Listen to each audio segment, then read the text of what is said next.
केंद्र शासित प्रदेश लद्दाख को पूर्ण राज्य का देने की मांग को लेकर लेह में बुधवार को हिंसक प्रदर्शन हुआ।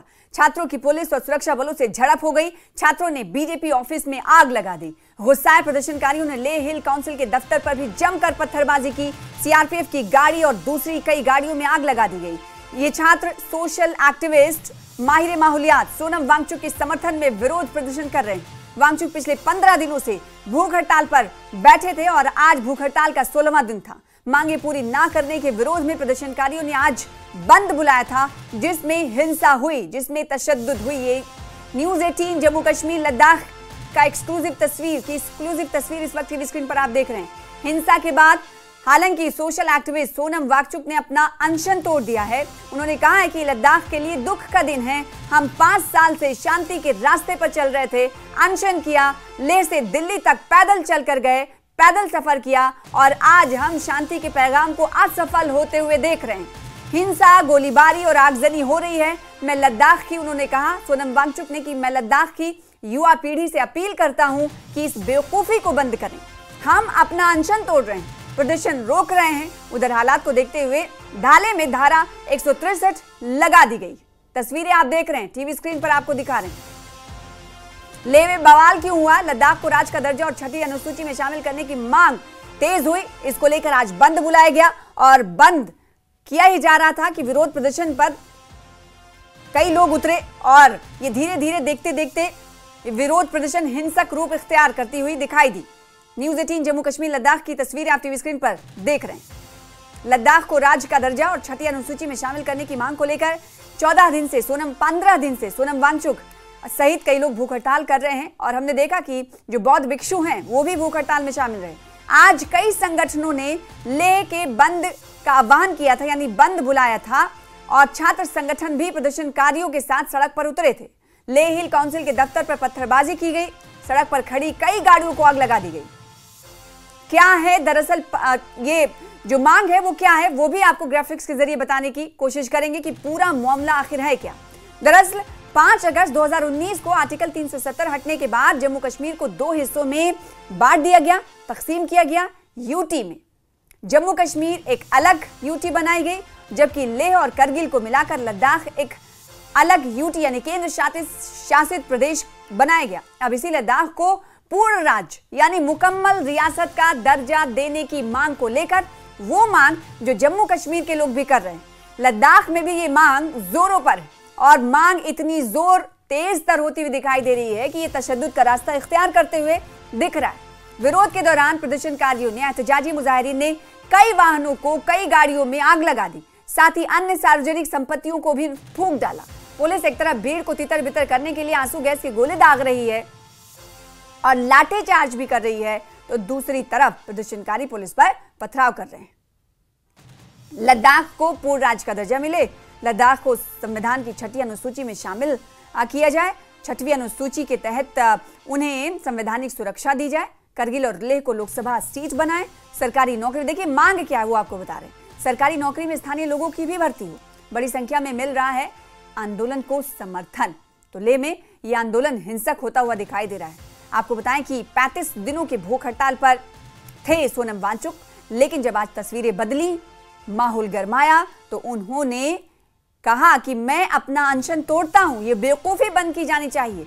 जो कई संगठनों की तरफ से आज बंद बुलाया गया था और बंद के दौरान विरोध प्रदर्शन किया गया, एहतजाजी मुजाहरा किया गया, जिसकी तस्वीर आपको टीवी स्क्रीन पर दिखा रहे हैं। एहतजाजी तस्वीर की ये कहानी इससे पहले कमोबेश कम ही लद्दाख में देखने को मिलती है। इस तरह का मुजाहरा लद्दाख में कम ही देखने को मिला और आज जब इस हिंसक रूप इख्तियार करते हुए दिखाई दिया प्रदर्शन, तो माहिर माहौलियात सोशल एक्टिविस्ट सोनम वांगचुक ने कहा कि वो अपना प्रदर्शन खत्म कर रहे हैं और ये जो बेवकूफी सड़कों पर की जा रही है ये प्लीज ना करें। मोरूफ हमारे साथ जुड़ रहे हैं, मोरूफ से हम जुड़ने की कोशिश करेंगे, उनसे हम सवाल पूछेंगे, लेकिन उससे पहले सोनम वांगचुक क्या कुछ। सबसे बड़े दुख का दिन है, क्योंकि जिस रास्ते पे हम 5 साल से चलते आए, शांति का रास्ता था, जिसमें हम खुद पे दर्द और दुख लेते थे, 5 बार अनशन किया, लेह से दिल्ली तक चल के गए, मगर आज हमारे शांति के पैगाम को असफल होते देख रहे हैं, क्योंकि लेह में काफ़ी हद तक हिंसा हो रही है, गोलीबारी हो रही है, आगजनी हो रही है। तो मैं अपील करना चाहता हूँ लद्दाख के युवा पीढ़ी से कि वो इसे जितना हो सके जल्दी रोक दें। ये कोई लद्दाख के मुद्दे का समर्थन नहीं है, बल्कि इससे ये मुद्दा और भी गंभीर होता जाएगा। मैं अपील करना चाहता हूँ युवा पीढ़ी से कि वो अपना ये रोक दे, और अपील करता चाहता हूँ एडमिनिस्ट्रेशन से भी कि वो गोलाबारी रोक दे।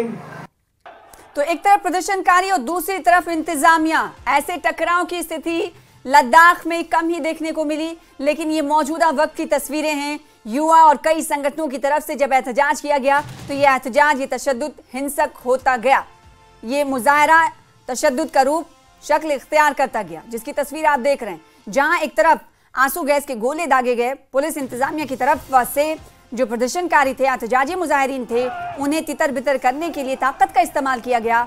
उस को लेकर भी सोनम वांगचुक ने अपील की इंतजामिया से, और साथ ही साथ उन नौजवानों से भी अपील की जो सड़कों पर उतरे हैं और वो इस तरह का मुजाहरा कर रहे हैं। उन्होंने कहा कि लद्दाख के लिए बेहतर नहीं है, लद्दाख के लिए बेहतर भी नहीं होगा, आगे भी इस तरह की कोशिश ना की जाए।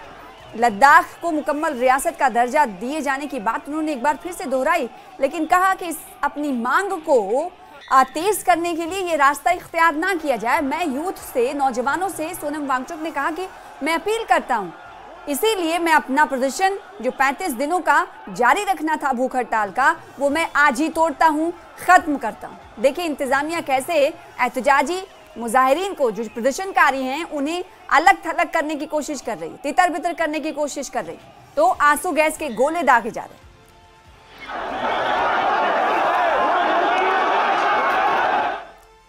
तो लद्दाख को लेकर पीडीपी प्रमुख महबूबा मुफ्ती ने सोशल मीडिया एक्स पर हिंसा वाले वीडियो के साथ पोस्ट करते हुए लिखा कि अब समय आ गया है कि भारत सरकार 2019 के बाद से वास्तव में क्या बदला है, इसका ईमानदारी से और गहन मूल्यांकन करे।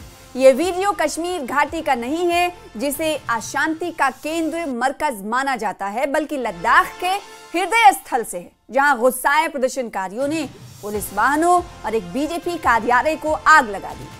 लेह जो लंबे समय से अपने शांतिपूर्ण और संयमित विरोध प्रदर्शनों के लिए जाना जाता है, अब हिंसक यानी तशद्दुद का रास्ता इख्तियार कर रहा है, जो कि एक तशवीशनाक बदलाव है, एक चिंताजनक बदलाव है।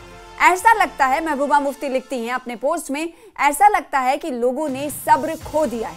वो विश्वासघात, असुरक्षित और अधूरे वादों से निराश हो गए हैं, निराश महसूस कर रहे हैं। उन्होंने लिखा कि ये जरूरी है कि सरकार दिन प्रतिदिन के संकट प्रबंधन से आगे बढ़े और इस असंतोष के मूल कारणों तक, रूट कॉज तक पहुंचे और तत्काल और ट्रांसपेरेंसी तरीके से इसका समाधान करे।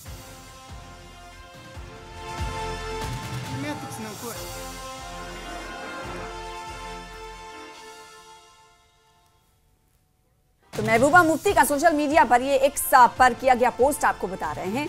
उन्होंने कहा कि अब ये जो वक्त है, ये वक्त बेहद ही चिंताजनक है, तशवीशनाक है, क्योंकि लेह या लद्दाख की अगर बात करें तो हमेशा से अपने संयमित और अमन शांति के साथ एहतजाजी मुजाहरा प्रदर्शन के लिए मशहूर रहा है, जाना जाता रहा है। कभी यहाँ पर इस तरह की तस्वीरें नहीं निकल कर आई, लेकिन अब लोगों का सब्र का जो बांध है वो टूट रहा है, लोग गुस्से में हैं। इसलिए केंद्र सरकार से उन्होंने कहा कि जल्द से जल्द उनकी मांगों को पूरा किया जाए।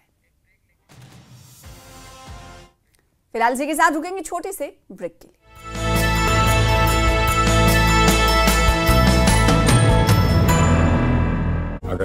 सेठ दीनदयाल अपने बेटे से धंधे को लेकर बस एक ही बात बोलते थे, जिससे मौका चूका उसका धंधा सूखा, और मौका था बिजनेस को एक नई उड़ान देने का, तो हमने चौका मार दिया। न्यूज़ 18 जम्मू कश्मीर लद्दाख हिमाचल जैसे चैनल के साथ अपने ब्रांड को जोड़ने के लिए advice.nw18.com पर लॉगिन किया और डिटेल्स भरते ही एडवाइस की तरफ से मिला तुरंत कॉल बैक। यही है मौका, मार दो चौका। लेह में लद्दाख को राज्य के दर्जे के लिए प्रदर्शनकारियों ने कई गाड़ियों में आग लगाई। लेह हिल काउंसिल के दफ्तर पर पत्थरबाजी की गई। हिल काउंसिल के दफ्तर पर पत्थरबाजी के बाद बीजेपी दफ्तर की तरफ बढ़े प्रदर्शन।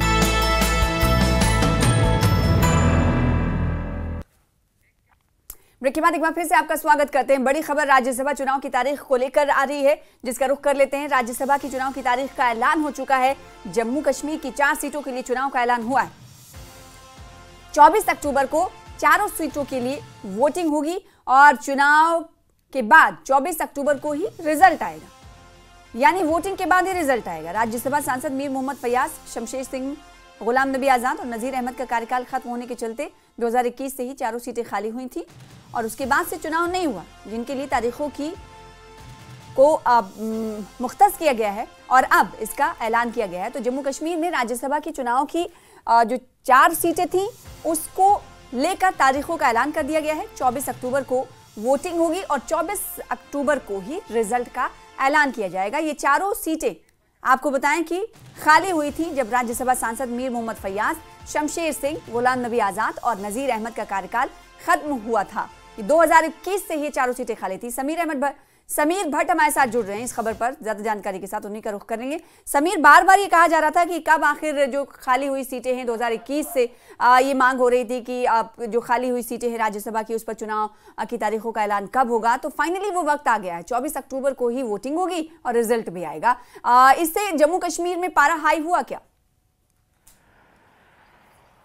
बिल्कुल हुआ है, बिल्कुल सना, आपने सही कहा। और देखिए एक बड़ी डेवलपमेंट है और ये जो आज अनाउंसमेंट हुई है, हम लगातार कई दिनों से अपने दर्शकों को भी कह रहे थे और चीफ मिनिस्टर उमर अब्दुल्ला हो, पीडीपी चीफ हो महबूबा मुफ्ती या बाकी जितने भी नेता अपोजिशन के हैं जो कि बीजेपी से ताल्लुक नहीं रखते हैं, वो कई दिनों से मांग कर रहे थे कि यहाँ पे जो राज्यसभा के पोल्स हैं उनको जल्द से जल्द यहाँ पे करवाए जाएं। अगर आपको याद होगा भी वाइस प्रेसिडेंट के इलेक्शन हुए थे तो 4 वैकेंट पोस्ट थे, इसलिए यहाँ से कोई भी एक ही राज्यसभा के जो नॉमिनेटेड एमएलए हैं गुलाम अली खटाना, वही बीजेपी से जो ताल्लुक रखते हैं जिनको नॉमिनेशन मिली है, उन्होंने सिर्फ वोट डाला राज्यसभा की तरफ से। और अगर हम एमपीज हैं, एमपीज यहाँ पे हैं, दोनों एमपीज ने यहाँ डाला। श्रीनगर कश्मीर घाटी से 3 एमपीज हैं, उन्होंने भी वोट डाला, लेकिन राज्यसभा से सिर्फ एक नॉमिनेटेड एमपी ने वोट डाला। तो राज्यसभा इलेक्शन जल्द से जल्द करवाए, क्योंकि देखिए 2021 के बाद, फरवरी 2021 के बाद अब यहाँ 2025 अक्टूबर आने को है। लगातार पिछले 4 साल और 7 महीने से वैकेंट पोस्ट, दोनों चारों सीटें वैकेंट थी। तो कहीं ना कहीं एक बड़ा तोहफा दिया है आज इलेक्शन कमीशन ने। और जब से ये हुआ है तब से पारा हाई हुआ है सियासत का। सबसे पहला स्टेटमेंट आ गया आज जो बीजेपी का। बीजेपी ने कहा कि हम पूरी तरह से तैयार हैं इलेक्शन के लिए और हमें पूरी उम्मीद है कि हम 2 सीटें कम से कम जीतें। इसी तरह से कांग्रेस का स्टेटमेंट आया, उनका एक ट्वीट आया और मैंने कर्रा जो कि अब्दुल हमीद कर्रा जो कि इस वक्त पटना में है, तारिक हमीद कर्रा सॉरी, जो कि पटना में है और दिल्ली कल पहुंच रहे हैं, उनसे मैंने फोन पे बात की। उन्होंने कहा हम भी अपनी सेंट्रल हाई कमांड से बात करेंगे और जो हमारे सोर्सेज कह रहे हैं कि कांग्रेस चाहती है कि 1 सीट उनको मिले।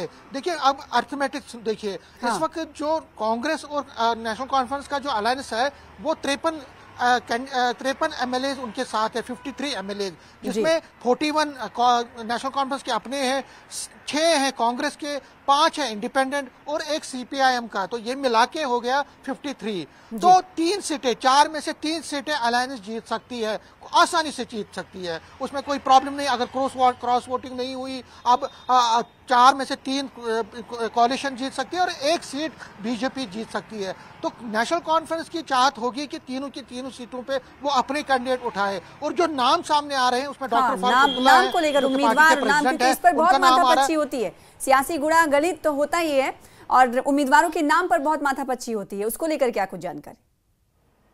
सज्जाद किचलू है किश्तवाड़ से, सज्जाद किचलू है किश्तवाड़ से, पुराने दिग्गज नेता हैं, किश्तवाड़ से रिप्रेजेंट करते हैं पार्टी को, फॉर्मर मिनिस्टर भी रहे हैं, फारूक अब्दुल्ला और उमर अब्दुल्ला दोनों के नज़दीक हैं, उनका नाम बड़ी तेजी से लिया जा रहा है कि उनको भी, क्योंकि चुनाव में पार्टी को इतनी ज़्यादा सीटें नहीं मिली, सिर्फ 2 सीटें मिली, बानिहाल और रामबन से पार्टी चुनाव जीत पाई अभी के जो इलेक्शन हुए थे, बाकी ज़्यादातर सीटों पे बीजेपी जीती है वहाँ से। तो पार्टी चाहती है कि वहाँ पे चुनाव बेल्ट को अपने खाते में ले ले, तो वहाँ उनका नाम लिया जा रहा है। इसी के साथ चौधरी रमजान का नाम लिया जा रहा है जो कि कुपवारा से हैं, और सज्जाद किचलू